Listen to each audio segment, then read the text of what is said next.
வணக்கம் தோழிகளே. இன்னைக்கு நம்ம சமையல் வீடியோ தான் பார்க்க போகிறோம். வாங்க வீடியோக்குள்ளே போகலாம்.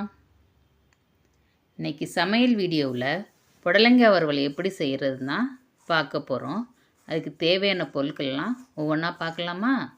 வாங்க பார்க்கலாம். முழு நீளமான புடலங்காயை இது மாதிரி நீளமாக கட் பண்ணி எடுத்து வச்சுருக்கேன். 2 மீடியம் சைஸ் வெங்காயம், பெரிய வெங்காயத்தை இந்த மாதிரி நீளமாக கட் பண்ணி எடுத்து வச்சுக்கோங்க. பூண்டு, ஒரு பூண்டு, முழு பூண்டு எடுத்து கட் பண்ணி எடுத்து வச்சுருக்கேன். அடுத்து இஞ்சி, ஒரு 3 தக்காளி கட் பண்ணி எடுத்து வச்சுக்கணும். தேவையான அளவு கருவேப்பிலை, கொத்தமல்லி தழை, தேங்காய் துருவி இதே அளவுக்கு எடுத்து வச்சுக்கலாம். இப்போ எப்படி செய்யலான்னு பார்க்கலாமா? ஃபஸ்ட்டு நம்ம புடலங்காயை வேக வச்சு எடுத்துக்கணும். அதுக்கு புடலங்காயை நல்லா அலசிட்டு எடுத்துக்கணும். தண்ணி ஓரளவுக்கு கொஞ்சமாக தண்ணி விட்டு தேவையான அளவுக்கு கம்மியாகவே கொஞ்சமாக உப்பு, இப்போதைக்கு கொஞ்சம் உப்பு போட்டுக்கிட்டால் போதும். அப்புறம் திரும்பவும் போடுவோம். போட்டு ஒரு மூடியை போட்டு நம்ம மூடி வச்சிடலாம். இப்போ அந்த புடலங்காய் வேகிறதுக்குள்ளே தேவையான மசாலாவை நம்ம ரெடி பண்ணிக்கலாம். மசாலா ரெடி பண்ணுறதுக்கு மிக்ஸி ஜாரில் இஞ்சி, பூண்டு, நம்ம எடுத்து வச்சுருக்கிற அளவில் உள்ளதே எடுத்து போட்டுக்கணும். தக்காளி,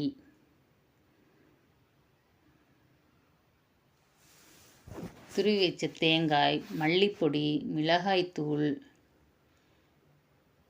2-3 மிளகு, சீரகம், சோம்பு, 1 ஏலக்காய், 1 கிராம்பு, சிறிதளவு பட்டை. இங்கேயும் தேவையான அளவுக்கு உப்பு போட்டுக்கலாம். இது எல்லாத்தையுமே தண்ணி ஊற்றாமல் நம்ம கொஞ்சம் கொரகொரப்பாக அரைச்சி எடுத்துக்கணும். இப்போ மிக்சியில் நம்ம பல்ஸ் மோடில் போட்டு கொரகொரப்பாக அரைச்சி எடுத்துக்கணும். இப்போ அரைச்சிருக்கதை காட்டுறேன் பாருங்கள். கொஞ்சம் கொரகொரப்பாக இருக்குது. இன்னும் கொஞ்சம் லைட்டாக அடிச்சுக்கலாம். இப்போ நல்லா தேவையான அளவுக்கு கொரகொரப்பாக அரைச்சி எடுத்தாச்சு. இப்போ இந்த மசாலாவை வச்சு செய்யலாம் வாங்க. புடலங்காயும் வெந்திருக்கும் நேரம் இந்த வெந்துருச்சு. வெந்த புடலங்காயை இன்னொரு பவுலில் எடுத்துக்கலாம். சிறிதளவு அதிலோட தண்ணியும் சேர்த்துக்கோங்க. அந்த புடலங்காயில் லைட்டாக அந்த தண்ணியை எடுத்துக்கோங்க. இப்போ எண்ணெயை ஊற்றி பிரியாணி இலையை போட்டுருங்க. நம்ம கட் பண்ணி வச்சுருக்க வெங்காயத்தையும் போட்டு நல்லா பல்ப்பு நிறம் வர அளவுக்கு வெங்காயத்தை நல்லா வதக்கணும். சிறிதளவு கருவேப்பிலையும் போட்டுக்கலாம். இப்போ அந்த பல்ப்பு நிறத்துக்கு வெங்காயம் வந்துருச்சு. இப்போ நம்ம வதக்கி வச்சுருக்கிற அந்த மசாலா கலவையை அதில் சேர்த்துக்கலாம். இப்போ நம்ம சேர்த்த அந்த மசாலா அந்த எண்ணெயில் நல்லா ப்ரௌனிஷாக வர வரையும் நம்ம நல்லா வதக்கணும். கைவிடாமல் கரண்டி போட்டு கிண்டி வதக்கிக்கிட்டே இருக்கணும். அடி பிடிக்காமல் வதக்கிக்கிட்டே இருக்கணும். நல்லா கிண்டி விடணும். இடையில நம்ம கிண்டிக்கிட்டே இருந்தோம்னா அடி பிடிக்காமல் நல்லா வதங்கிடும்.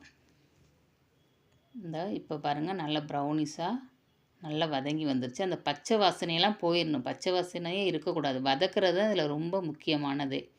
எவ்வளோக்கு எவ்வளோ நல்லா வதக்குறோமோ அப்போ தான் அந்த வறுவல் சூப்பராக இருக்கும். இப்போ நம்ம வேக வச்சு எடுத்து வச்சுருந்த பாருங்கள் புடலங்காய், அதில் லைட்டாக தண்ணியோடு தான் சேர்த்து எடுத்து வச்சுருக்கோம். அந்த தண்ணியை அதில் ஊற்றிக்கணும். ஊற்றி இப்போ அந்த புடலங்காயை நல்லா அந்த மசாலாவோடு சேர்த்து நல்லா கிண்டி விட்ருங்க. இப்போ நல்லா சேர்ந்து வந்திருக்கு. இப்போ என்ன பண்ணணும்னா நம்ம மீடியம் ஃப்ளேமில் அடுப்பை வச்சிடணும். வச்சுட்டு ஒரு மூடியை போட்டு மூடி வச்சுட்டு இடையில லைட்டாக அப்பப்போ நம்ம கிண்டி விட்டுக்கிட்டே இருக்கணும். அப்படி கிண்டிக்கிட்டு இருக்கும்போது நல்லா அந்த புடலங்காய் வறுவல் சுருண்டு அப்படி சுண்டலாக வற்றி வந்துடும். பாருங்கள், இப்போ பார்க்கவே எவ்வளோதான் இருக்குன்னு. இந்த டயத்தில் அடுப்பை ஆஃப் பண்ணிவிட்டு கொத்தமல்லி தழை தூவிட்டு நம்ம இறக்கிடலாம். இப்போ புடலங்காய் வறுவல் ரெடி ஆயிடுச்சு. இதே போல் நீங்களும் இந்த புடலங்காய் வறுவலை வீட்டில் செஞ்சு பார்த்துட்டு எப்படி இருக்குன்னு எனக்கு கமெண்டில் சொல்லுங்கள். சூப்பராக இருக்கும். நல்லா வதக்கணும். அதில் தான் இருக்குது மெயினே, வதக்கிறதுல தான் இருக்குது. சாப்பிட்டிங்கன்னா டேஸ்ட்டாக சூப்பராக இருக்கும். இதே போல் நீங்கள் செஞ்சு பார்த்துட்டு எனக்கு கமெண்டில் எப்படி இருந்துச்சுன்னு சொல்லுங்கள். தேங்க்ஸ் ஃபார் வாட்சிங்.